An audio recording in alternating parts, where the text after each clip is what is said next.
Hello Capricorn, Sun, Moon, Rising, and Venus signs. Kamusta kayo? Sana po nasa mabuti kayong kalagayan. Welcome back po sa Star Tarot. Kung bago kayo dito, welcome din kayo. Thank you sa inyong support.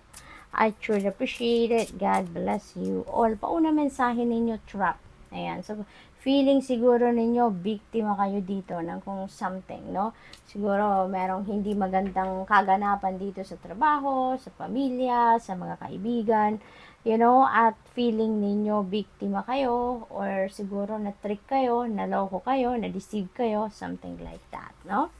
What else? We have stubbornness. Nako, si Capricorn siguro matigas, nagtitigas-tigasan ang ulo kayo sa ngayon, siguro medyo hindi magandang gising ng iba sa inyo dito, Capricorn, kaya parang nagtitigas-tigasan ang ulo, bingi-bingihan ang acting ninyo sa ngayon. So posibleng ganun ang ganap dito for some of you, posible din na hindi kayo ito. Baka kayo ang magiging recipient or kayo yung papakitaan ng kung sino man katrabaho ninyo siguro or kapamilya ng kanyang stubbornness.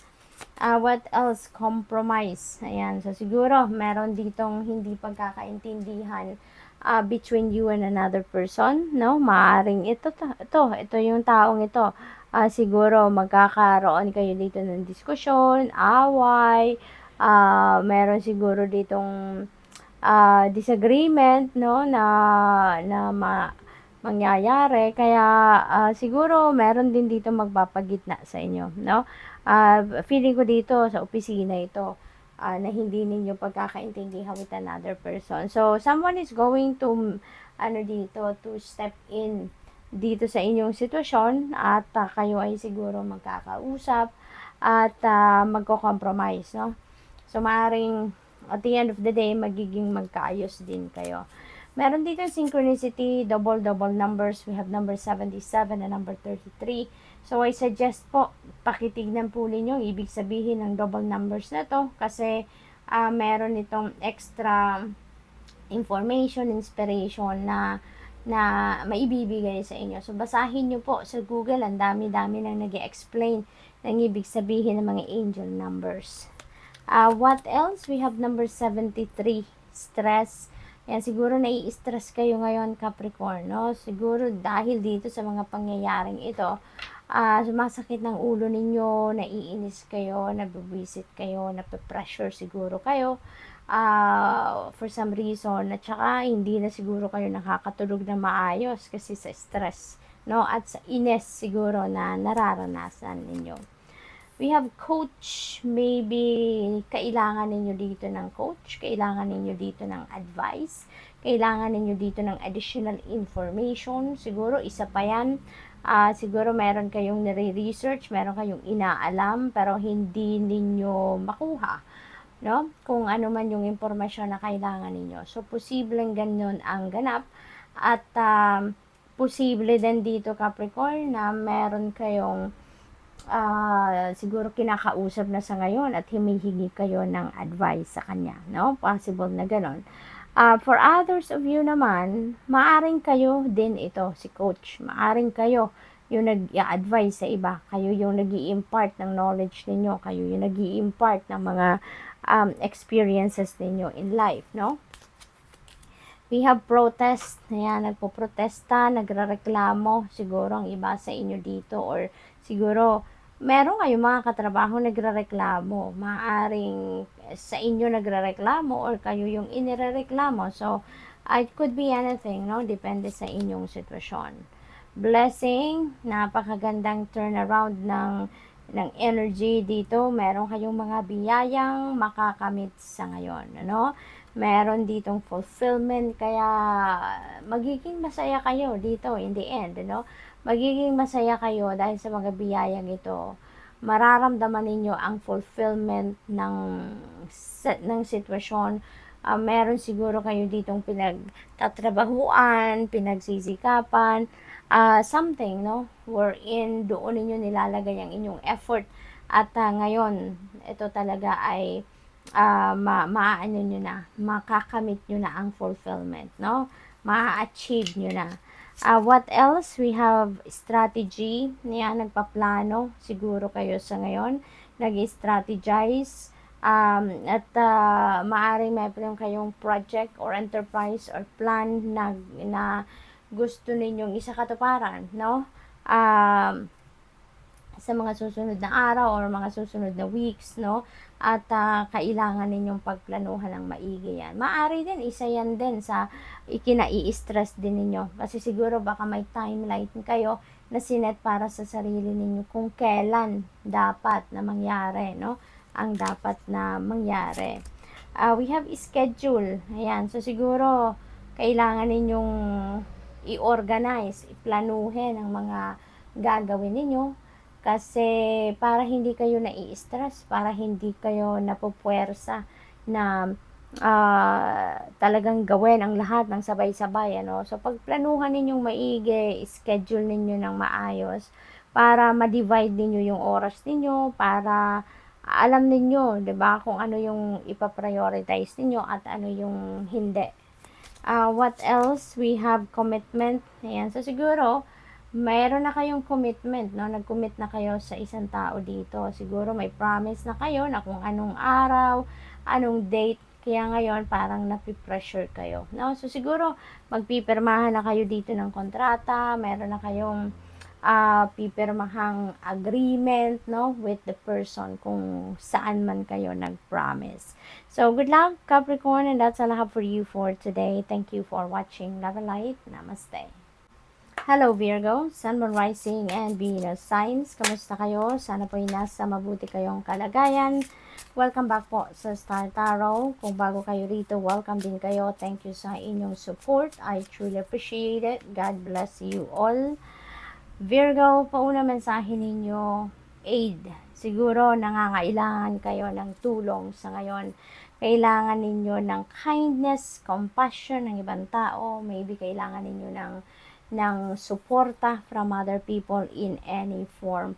Possible din na kasi kayo ito, posible din na kayo ito, sa inyo itong kamay na to, na kayo yung magbibigay. Posible din ang iba, ganyan, merong taong nangangailangan ng inyong tulong, ng suporta, ng awa, ng pagiging mabait ninyo and loving, no? At kayo ang handang tumulong dito. Kayo yung handang magbigay.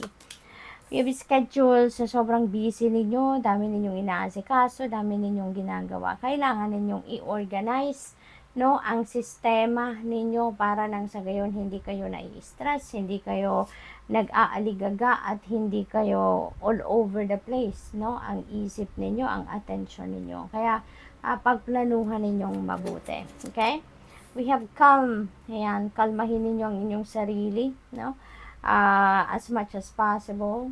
Find your inner peace. Mag-meditate kayo. Kailangan ninyo yan para kayo ay makabawi, no, sa stress or sa sakit ng ulo or sa, alam mo yun, sa frustrations ninyo na nararamdaman lately. Okay? So, kalma. No, kalmahin ninyo ang inyong sarili. Mag-meditate. Very important yan. Magmuni-muni kayo. Magnilay-nilay kayo so that makapag-unload kayo ng mga laman ng isip at damdamin ninyo na hindi necessary na nandiyan dyan. Kasi maybe it's not serving your highest good na, 'di ba? Mag-ipon kayo. Ito siguro yung pinaplano ninyo or ito yung iniisip ninyo.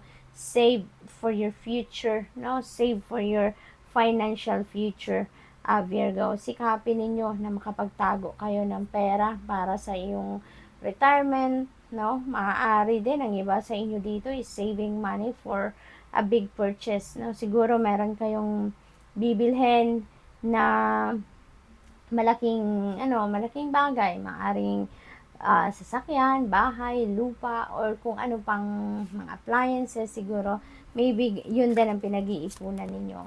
We have okay, ayan, so stability, no? Para makapag-build kayo ng financial security and stability ninyo, kailangan talaga na mag-take action na kayo, magsimula na kayo kapag may dumating na pera. Make sure na yan ay gagastusin ninyo sa tama at mag-ipon, no? Mag-ipon para makarating kayo doon sa goal ninyo, no? Na makapag-save at makapag-establish ng inyong financial future. Okay? What else? We have apology. Meron ditong magsusorry sa inyo. Kung hindi man ibang tao ito na nakasakit ng inyong damdamin, maaaring kayo ito, no, na mag-a-apologize. Maaaring kayo yung hihingi ng forgiveness. Maaari din na merong ibang tao dyan na nakapagdulot ng sama ng loob sa inyo. At maaaring siya din, no, yung hihingi ng kapatawaran sa inyo, or maybe unaware kayo sa ginawa ng taong ito, at maybe yung taong ito is going to confess, no? Magsasabi sa inyo na totoo na kung ano ang ginawa niya or kung ano ang nangyari. We have introvert. Nako, ganito siguro ang sitwasyon ng iba sa inyo, Virgo. You are so focused. No? You're so focused siguro on your gadgets.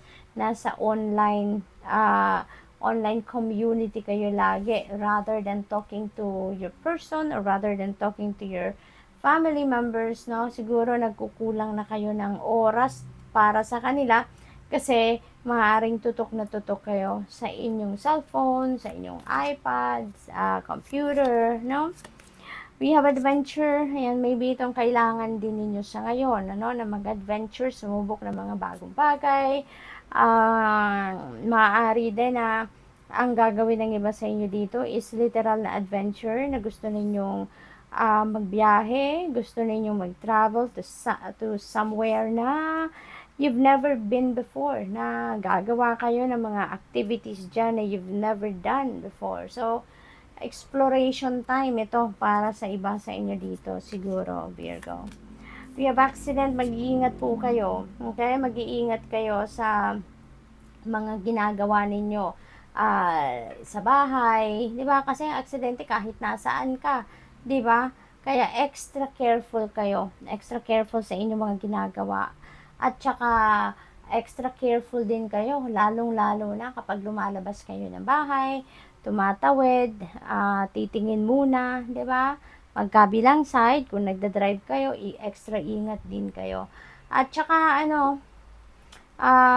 maaari din ang iba sa inyo dito, reminder ito sa inyo. Kasi ang napipick up ko dito, ang iba sa inyo accident prone, no? Kaya pakinggan ninyo lagi ang inyong intuition. Kasi kung merong hindi magandang pangyayaring magaganap kung saan man kayo pupunta, your intuition will send you a signal na i-delay mo muna, or hindi ka muna pupunta, or kung saan ka na lang muna pumunta bago ka dumiretso doon. Yung mga ganon ba, no? So, listen to your intuition kasi it will save you. At saka lagi kayo magdadasal, no? Always call in your guardian angel at saka si Archangel Michael para lagi kayong protektahan and to keep you safe. What else? We have fright. May takot kayong nararamdaman, no? May takot, phobia, maaari din na merong sobrang pag-iisip dito na nangyayari sa iyo, at maaari na paparanoid kayo about something. So, kalma lang. Siguro kailangan nyo talaga ngayon na kalmahin ang inyong sarili. Kasi siguro, sa dami ng iniisip ninyo, sa dami din ng mga impormasyon, chismis siguro na nare-receive ninyo, tuloy parang nagkakaano na kayo, napaparanoid na kayo, no? At nadidepress ang iba sa inyo. So, good luck, Virgo, and that's all I have for you for today. Thank you for watching. Love and light. Namaste. Hello, Taurus, Sun, Moon, Rising, and Venus signs. Kamusta kayo? Sana po nasa mabuti kayong kalagayan. Welcome back po sa Star Tarot. Kung bago kayo rito, welcome din kayo. Thank you sa inyong support. I truly appreciate it. God bless you all. Unang mensahe po ninyo ay justice. Wow. So, justice will be served, no? Justice will be served sa inyo sa ngayon. Kung ano ang para sa iyo, kung ano ang deserve ninyo, kung ano ang meant for you, yan ang makukuha ninyo sa ngayon. Maganda rin dito, maaaring yan ang pagsisimula ng balanse sa buhay ninyo. Magiging maayos na muli ang lahat. Things are going to be back in order. So, possible na ganun yan. Kalma lang, Taurus, you need to calm down, okay? You need to calm down. Mag-ano muna kayo, kunin nyo muna yung inner peace, hanapin niyo yung inyong inner peace para na sa gayon magkaroon kayo ng tranquility, mag-meditate kayo, napakahalaga niyan para makahinga kayo ng malalim, makapag-unload kayo ng bigat, no, sa buhay, bigat sa iniisip, bigat sa dibdib ninyo. So, para makalma ang inyong sarili. Okay? Give yourself time to reflect. Give yourself time to meditate. Maari din, ang iba sa inyo dito is going to, siguro merong, tawag dito, proposal, no? May marriage proposal. Siguro ang iba sa inyo dito, yun ang napipick up ko dyan. Magpa-promise, no? Siguro may promise ring din ang iba sa inyong ibibigay sa person ninyo or sa nililigawan ninyo, no? So, exciting ito para sa mga singles out there. Ang iba naman sa inyo dito, feeling victim kayo siguro, no? Or talagang siguro na biktima kayo dito ng mga mapanlinlang na tao. Maaring na-trick kayo, na-deceive kayo, naloko kayo, no? At this time. What else? Stop. Ayan. So, pahinga muna. Okay? Magpahinga muna kayo. Siguro talaga, kailangan din ninyo ngayon na step back muna kayo ng kahit saglit lang sa mga bagay-bagay na pinagkakaabalahan ninyo. Kaya kailangan ninyo na huminto muna, mag-time out muna, take a break muna sa kung anong pinagkakaabalahan ninyo, kung ano yung mga nagpapa-stress sa'yo, at kumalma ka muna, kalmahin muna ninyo ang inyong sarili. Mag-meditate kayo, mag-reflect kayo, mag-introspection kayo, no? To bring yourself back to center. At saka yung to ground yourself, no? Para makapag-isip kayo ng mas maayos, no?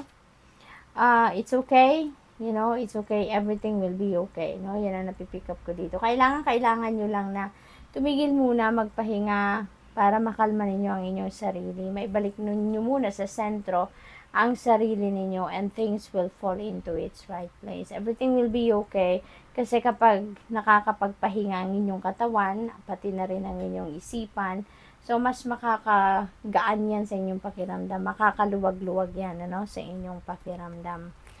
We have self-love. Ito yung kailangan ninyo. Toro, siguro talaga super busy kayo lagi. Siguro talaga kayo, marami kayong ginagawa, no? Maybe you're all over the place, busy, maraming inaasikaso, no? Kaya napapabayaan na siguro ninyo ang inyong sarili, ang inyong kalusugan. Hindi na kayo nakakapag self-care and self-love. Relax. Ayan, see? Pare-parehas ang messages ninyo. Kumalma, mag-self-care, mag-self-love, mag-relax. Pare-parehas, no? Ang panawagan na to. In line ito doon sa talagang well-being ninyo. Asikasuhin nyo muna sa ngayon, or i-prioritize nyo muna sa ngayon ang inyong well-being. So, it is a must, no? Na asikasuhin ninyo ang inyong kalusugan, ang inyong pangangatawan, i-maintain ninyo ang magandang pakiramdam. Okay? Kailangan ninyo talaga na, siguro ang iba sa inyo, kailangan lang ng kompletong tulog or power nap, no? Blessing, napakaganda, maraming biyaya din ang parating sa inyo dito. So, it could be anything, but definitely, ang maganda dito sa parating na tong biyaya sa inyo, mararamdaman ninyo dito ang fulfillment, no? You will be feeling fulfilled, kaya ma-excite kayo dito. Maggagaan na dito yung inyong pakiramdam, yung inyong well-being, maiaayos nyo na, mas gaganda na dito ang inyong kalagayang pangangatawan, yung gano'n, So, that's very beautiful.